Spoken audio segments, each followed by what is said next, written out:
Before we delve into this interview, remember to go to thesocialblueprint.org.au to see all the upcoming events in our community and check all the resources our community has to offer. Today, we are doing part 2 of Tamar Paluch. This time, we are going to be going to investigate why Tamar has lived in 4 different countries in the past 13 years. The previous part 1 was about her amazing grassroots activism and her as a mobilizer. But Tamar has a backstory. So, welcome, Tamar. Thank you for having me today. Yes, lovely to have you back. So, you've lived in 4 different countries over 13 years.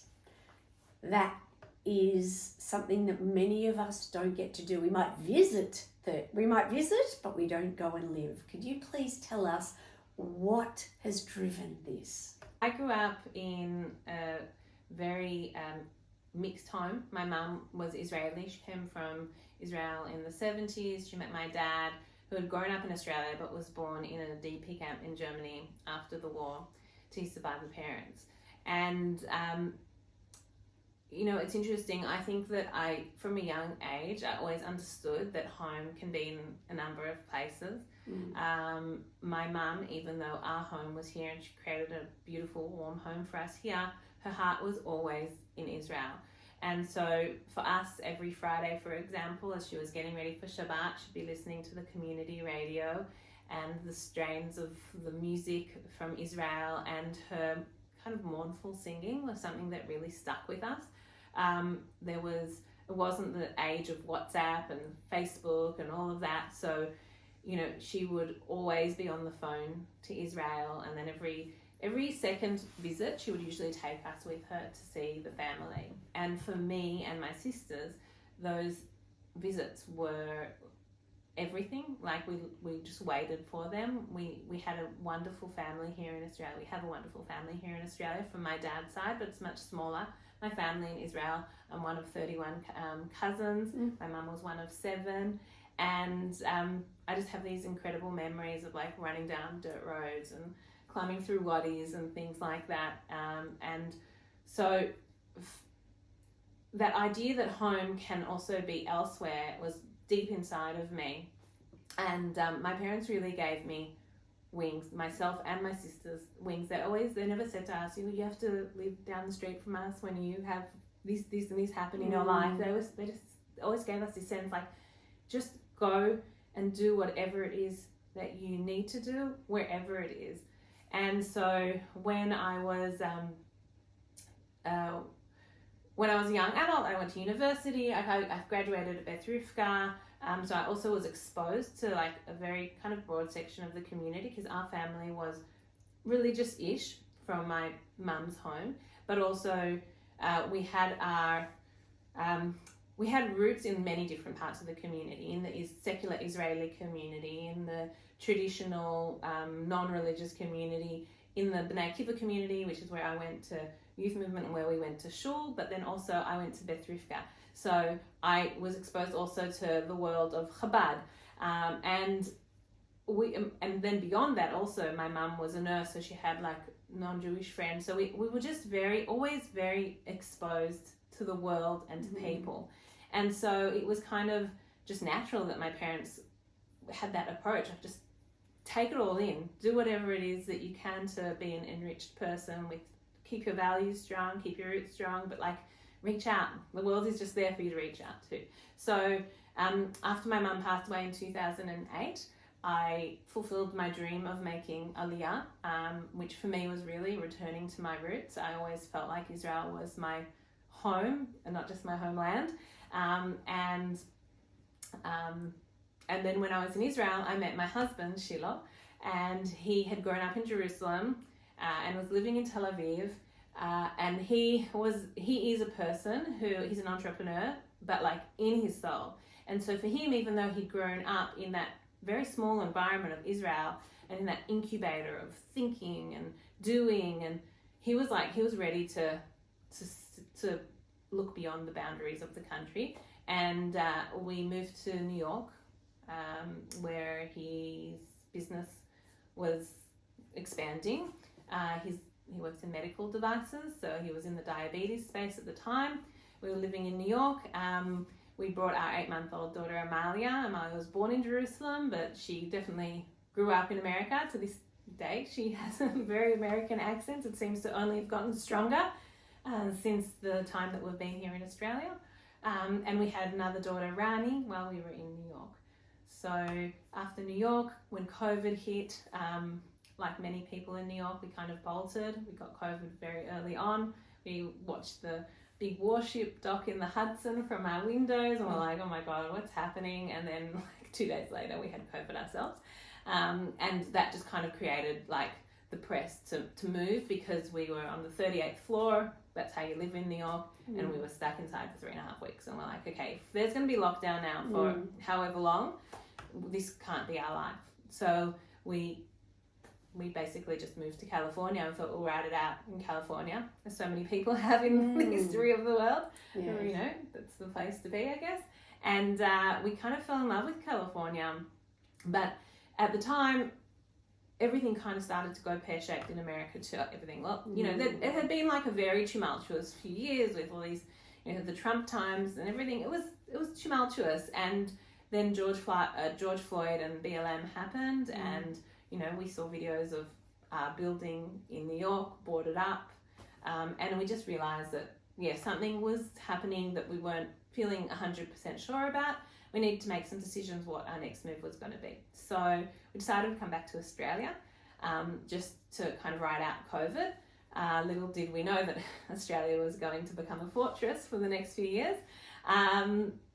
And the thing is that Sheila didn't have his paperwork organised, so we basically ended up having to do this kind of back and forth for that first year of COVID. And it took us some time, but we kind of settled the girls in and myself in, and then, yeah.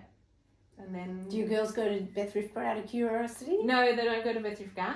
They're at Mount Scopus. Right. Mount Scopus for us really, I guess, seemed to align best with our values as a family. While we kind of both come from modern Orthodox backgrounds, the Tilominis are modern Orthodox here. For us, we kind of believe in the spirit of the law rather than the letter of the law, and so we wanted a place where we could feel aligned also in terms of progressive values, but not too progressive, you know, just the right kind of space for us. So that's why we sent to Scopus. And I believe you're about to depart for LA. Yes. What is causing that move? So when we moved back to Australia, we knew it was good. It was a good move for us because my dad was living here, and we really wanted to give the girls some time with one of their grandparents. And that was one of the major motivators for coming here. And we were planning to pivot the business to Australia, or at least pivot Sheila's role here to Australia. But the business environment here in Australia is really different for startups, and it just didn't end up being the right fit for us, basically, on that front. And also because we had this business that Sheila was responsible for in the States, so we ended up having to do a lot of back and forth.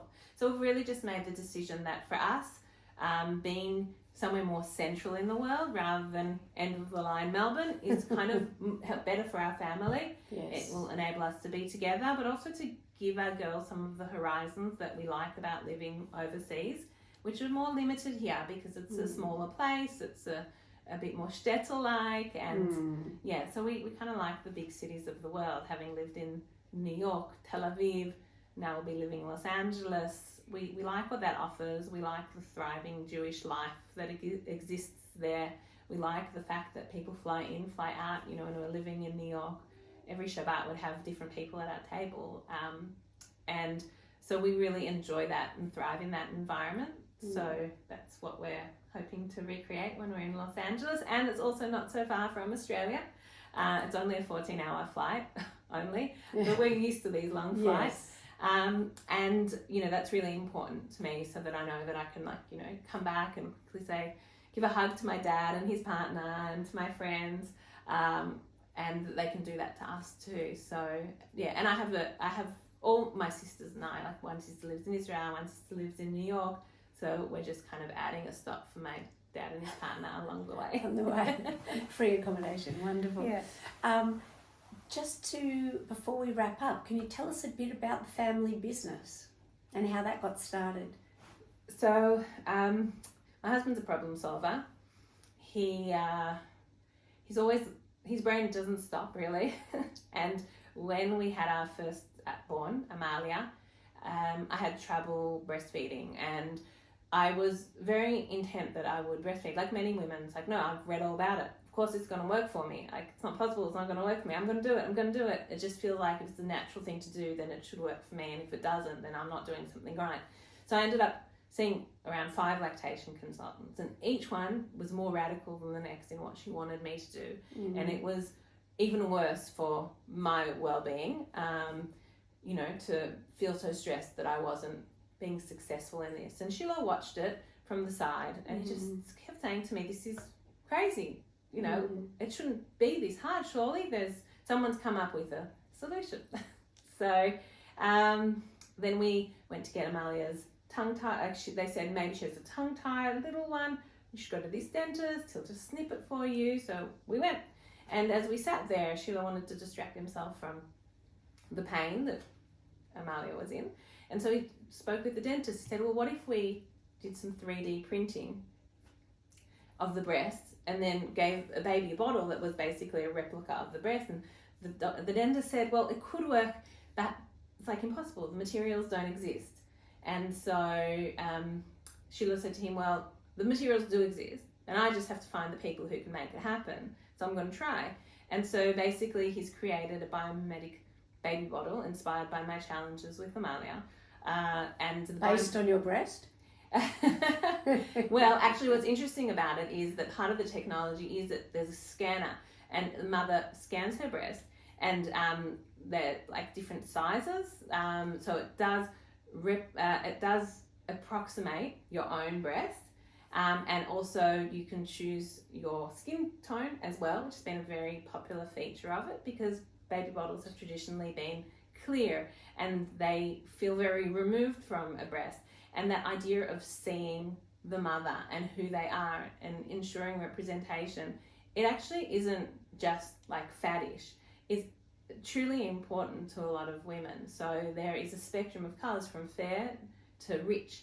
And one of the comments that we would get at the beginning is women saying, finally, they're not calling my skin colour cocoa or chocolate or coffee. And they actually really appreciated that and that was for us like just proof that people just want to be seen, and especially in something so intimate as breastfeeding, when you're having trouble and you can't get your baby off your breast because you need to go back to work, or you can't breastfeed because you really, like, you're having, I don't know, radiation therapy or something like that, then a mother being able to, or any parent really, because it's also made for single-sex families or for carers or grandparents who want to maintain the benefits of breastfeeding, but using a bottle when the mum's not around. The bottle has been actually engineered and designed to offer those benefits. You can never replace breastfeeding. It's not to replace breastfeeding, it's to support breastfeeding. Yes. Or to stand in for breastfeeding for people who can't. So that's the product he has. Incredible. And for anyone who watched interview 1, you'll notice that Tamar has been very fortunate to be surrounded by people who are problem solvers and happy to get in and get their hands dirty and get things done. So Tamar, it sounds like your husband is another one of those people who just doesn't lay down with a problem and he says, no, what can we do about this? 100%. He's definitely a big inspiration in all the activism I've done, but also just in his approach to life. And I think that's been something that, for us also has enabled our mobility in the world. He's, more high risk as an entrepreneur. He's got an appetite for more high risk situations. He's willing to take huge leaps of faith if he knows that it's the right thing. And I feel like that's given us the wind beneath our wings, and has created a lot of security in that mobility, because I guess that for some people it might look like we're unmoored or unanchored, but actually we feel so anchored because it's really a reflection of who we are as a family and the way we want to experience the world, if that makes sense. And we hope to give that to our girls. And obviously kids need a little more stability than adults who have kind of, you know, done a lot in their, you know, in their life. But certainly this move that we're making to Los Angeles now, it's the third move with the girls. And for us, we, you know, people ask, are you going for good? And for us, the answer is for good for now. You know, we plan to be there for the girls' schooling. It will definitely be a longer chapter for us. But we really try to give the girls the value that, like, life is for good for now. We have lots of opportunities to open new chapters, and that we're a family who want to experience the world and experience people. You know, like I often say to my eldest, you know, you have friends in so many cities, you know, and that's not counting the places we've traveled, but like just like the fact that you have people you love in Israel, and you have people you love in New York, and you have people you love in Los Angeles, and now you have people you love here. And we hope that that stands them in good stead for, you know, for being true global citizens who care about the world around them and have very deep roots, but also wings that let them fly. So that is beautiful, and they're very lucky girls. And thank you so much for sharing your personal story with us today. And so I think we better bring this to a close. But thank you. Is there anything last thing you would like to say? Anything last thing that I'd like to say? Okay, that's fine. Sharon can just cut this. Yeah. Okay. All right. Thank you, everyone, for watching this very candid interview with Tamar Paluch, who has shared her life's journey, and that is a very interesting journey and really motivating, I think, for us all to open our minds.